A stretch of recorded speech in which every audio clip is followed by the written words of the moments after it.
Dalam sistematika makrifat sesi Jenar, persoalan sholat mendapatkan perhatian yang cukup penting. Dalam hal ini, yang cukup signifikan untuk dibahas adalah yang berkaitan dengan 3 hal pokok yang sering mendatangkan kontroversi, yaitu tentang sholat tarek, sholat daim, dan tentunya terkait dengan kedua hal itu adalah tentang sholat dengan memaknai bahasa lokal. Dalam penuturan Al-Quran, sholat dikategorikan menjadi 2. Disebutkan dalam Quran surat Al-Baqarah, peliharalah semua sholatmu dan sholat wusta. Berdirilah untuk Allah dalam sholat yang khusyuk. Dalam sistem Islam Jawa, makna sholatmu dalam ayat tersebut mengacu pada sholat syariat atau lahir, dan sholat wusta mengacu pada sholat hati. Secara lahir, sholat dilakukan dengan berdiri, membaca Al-Fatihah, sujud, duduk, dan sebagainya, yang melibatkan keseluruhan anggota badan. Inilah sholat jasmani dan fisikal, karena semua gerakan badan berlaku dalam semua sholat. Maka dalam ayat tersebut disebut sholawati, segala sholat, yang berarti jamak, dan ini menjadi bagian pertama, yaitu bagian lahiriah. Bagian kedua adalah tentang sholat wusta, yang dimaksud secara sofistik adalah sholat hati. Wusta dapat diartikan pertengahan atau tengah-tengah, karena hati terletak di tengah, yaitu di tengah diri. Maka dikatakan sholat wusta sebagai sholat hati. Tujuan sholat ini adalah untuk mendapatkan kedamaian dan ketentraman hati. Hati terletak di tengah-tengah, antara kiri dan kanan, antara depan dan belakang, atas dan bawah, dan antara baik dan jahat. Hati menjadi titik tengah, poin pertimbangan. Hati juga diibaratkan berada di antara 2 jari Allah, di mana Allah membolak-balikannya ke mana saja yang Ia kehendaki. Maksud dari 2 jari Allah adalah 2 sifat Allah, yaitu sifat yang menghukum dan mengazab dengan sifat yang indah, yang kasih sayang, yang lemah lembut. Sholat dan ibadah yang sebenarnya adalah sholat serta ibadahnya hati. Kondisi khusyuk menghadapi kehidupan. Bila hati lalai dan tidak khusyuk, maka jasmaniahnya akan berantakan. Sehingga kalau ini terjadi, kedamaian yang didambakan akan hancur pula. Apalagi sholat jasmani hanya bisa dicapai dengan hati yang khusyuk. Kalau hati tidak khusyuk, serta tidak dapat konsentrasi pada arah yang dituju dari sholat, maka hal itu tidak bisa disebut sholat. Juga tidak akan dapat dipahami apa yang diucapkan, dan tentu apapun yang dilakukan dengan bacaan dan gerakannya tidak akan bisa mengantarkan sampai kepada Allah. Urgensi kehusuan itu berhubungan dengan inti sholat sebagai doa. Doa atau munajat bukan sekedar permintaan hamba kepada Allah, akan tetapi berarti juga sebagai arena pertemuan. Dan tempat pertemuan itu adalah di dalam hati. Maka jika hati tertutup di dalam sholat, tidak peduli akan makna rohani sholat, sholat yang dilakukan tersebut tidak akan memberikan manfaat apapun, karena semua yang dilakukan jasmaninya sangat tergantung kepada hati sebagai zat untuk badan.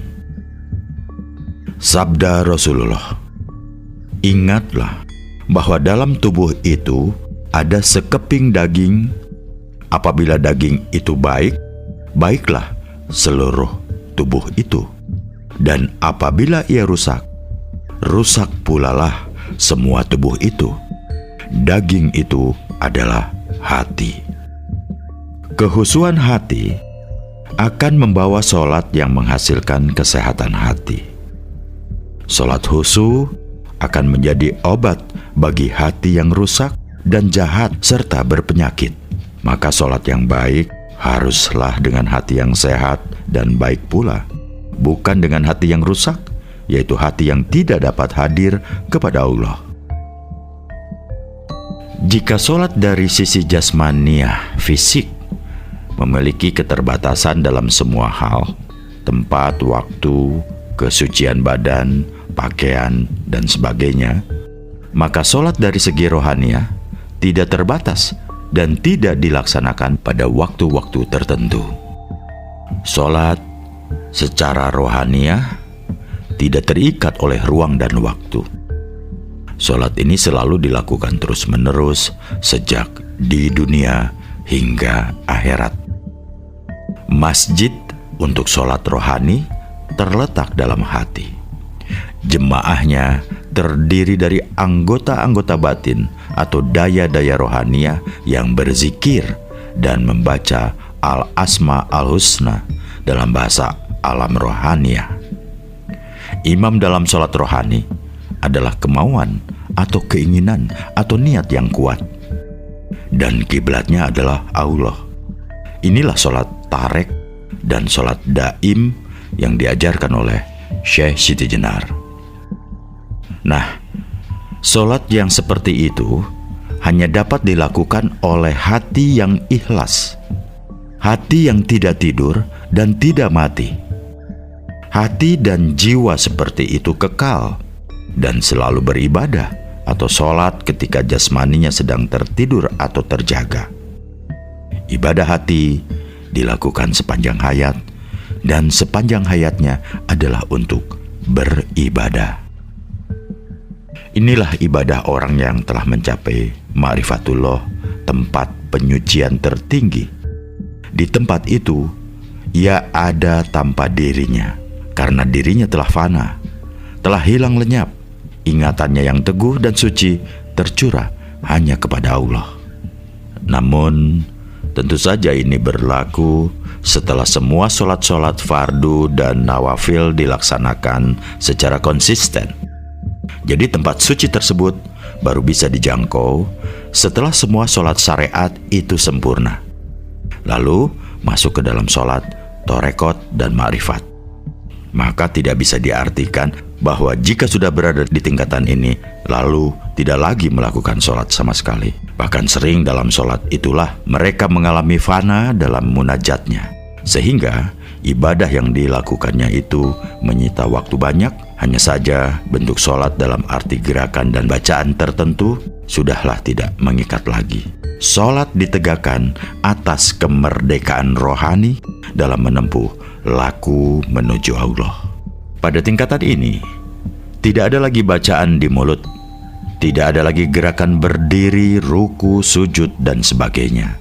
Dia telah berbincang dengan Allah, sebagaimana dalam firman-Nya, "Hanya Engkau yang kami sembah, dan hanya Engkaulah kami memohon pertolongan."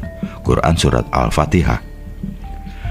Firman tersebut menunjukkan betapa tingginya kesadaran insan kamil, yaitu mereka yang telah melalui beberapa tingkatan alam rasa dan pengalaman rohani sehingga tenggelam dalam lautan tauhid atas keesaan Allah dan berpadu dengannya. Nikmat yang mereka rasakan itu tidak dapat diungkapkan dengan kata-kata. Hanya orang yang mengalaminya yang dapat mengartikan kenikmatan tersebut. Namun, mereka pun sering tidak mau mengungkapkannya, tidak ingin membocorkan rahasia ketuhanan yang tersimpan di dalam lubuk hatinya oleh Allah. Hal tersebut sama halnya dengan hakikat takbir, yang bukan semata-mata ucapan Allahu Akbar. Takbir merupakan pengucapan yang lahir dari firman Allah untuk memuji kebesaran Zat-Nya. Jadi, Takbir sebenarnya merupakan suara Tuhan yang meminjam mulut hambanya, bukan hasil dari dorongan emosional. Karenanya, takbir sejati adalah menyatakan kebesaran Allah dari af'al Allah sendiri. Takbir sejati merupakan penghayatan diri terhadap sifat Allah. Dan takbir sejati adalah penyebutan namanya yang lahir dari kehendaknya semata. Dengan takbir yang demikian itu, maka yang lain menjadi sangat kecil dan menjadi tidak ada. Yang ada hanya Allah. Kemanapun kita menghadap, yang ada hanya wajah Allah.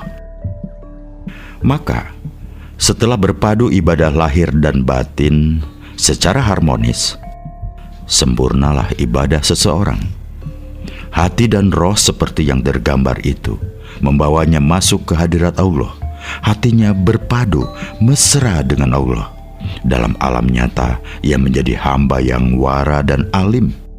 Dalam alam rohani, ia menjadi ahli ma'rifah yang telah sampai pada peringkat kesempurnaan mengenal Allah. Inilah makna bahwa sholat adalah perjalanan menuju Allah. Hasilnya adalah bahwa sholat yang dilaksanakan mencegah perilaku yang keji dan moral. Sebaliknya menghasilkan kehalusan dan kemuliaan budi dan perilaku. Jika sholat telah dihilangkan makna hakikatnya, hanya menjadi sekedar pelaksanaan hukum fikih sebagaimana nampak pada kebanyakan manusia saat ini, maka sholat tersebut telah kehilangan makna fungsionalnya. Hal inilah yang telah mendatangkan kritik tajam dari Syekh Siti Jenar. Syahadat, sholat, puasa semua tanpa makna, termasuk zakat dan haji ke Mekah, itu semua telah menjadi palsu, tidak bisa dijadikan anutan, hanya menghasilkan kerusakan di bumi, membohongi makhluk lain, hanya ingin surga kelak. Orang bodoh mengikuti para wali, sementara kenyataannya sama saja, belum mencapai tahapan hening. Syekh Siti Jenar mengkritik pelaksanaan hukum fikih pada masa Wali Songo, karena ibadah-ibadah formal tersebut telah kehilangan makna dan tujuan, kehilangan arti dan hikmah kehidupan. Hal itu menjadi semua ajaran agama yang diajarkan oleh para ulama ketika itu menjadi kebohongan yang meninabobokan publik dengan hanya menginginkan surga kelak yang belum ada kenyataannya. Oleh karenanya, Syekh Siti Jenar mengajarkan praktek sholat yang fungsional, berbeda dengan para wali pada masanya. Sholat tarek sebagai bentuk ketaatan syariat, dan sholat daim sebagai sholat yang tertanam dalam jiwa dan mewarnai seluruh pekerti kehidupan. Seseorang yang melaksanakan pekerjaan profesionalnya secara benar, disiplin, ikhlas, dan karena melaksanakan fungsi lillahi ta'ala, maka orang tersebut disebut telah melaksanakan sholat. Itulah bagian dari sholat daim. Namun masalah sholat daim ternyata bukan hanya monopoli Syekh Siti Jenar.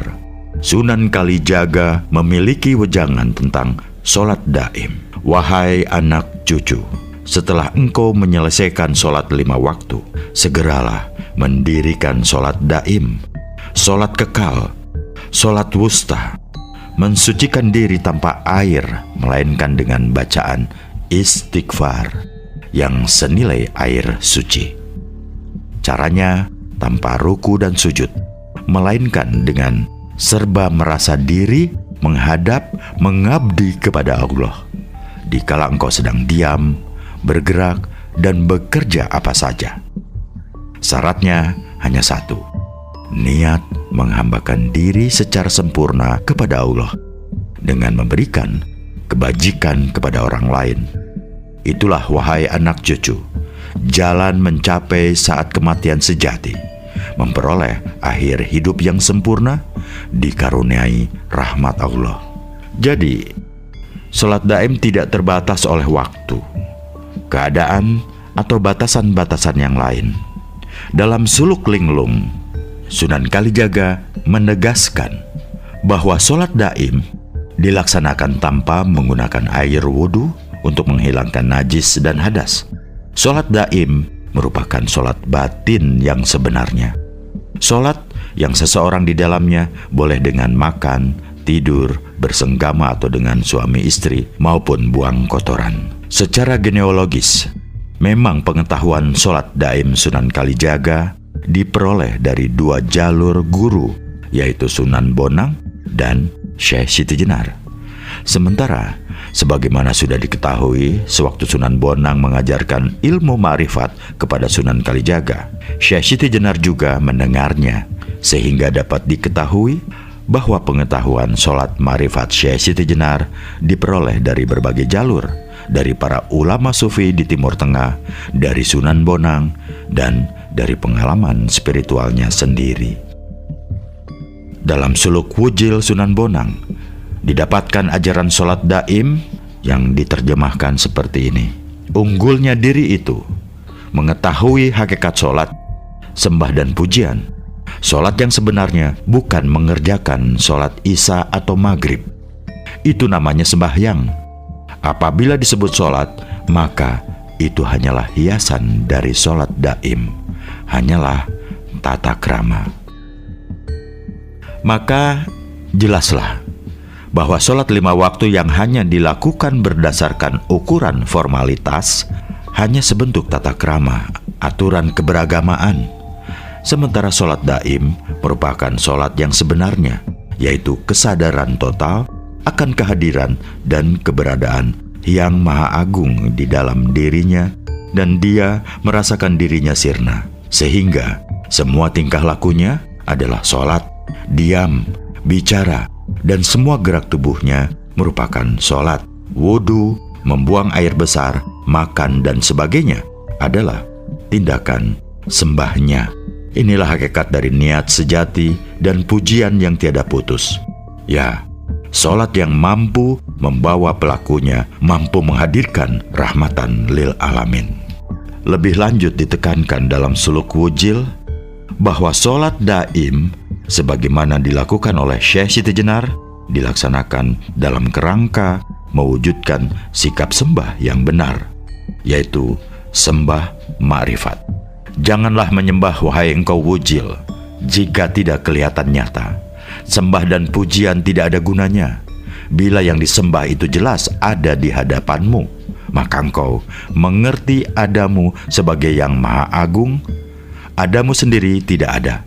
Itulah yang dinamakan daim pada orang yang memuji menjadi nyata kehendak purba. Jadi jelas bahwa sholat daim menjadi sarana panunggalan atau proses manunggal.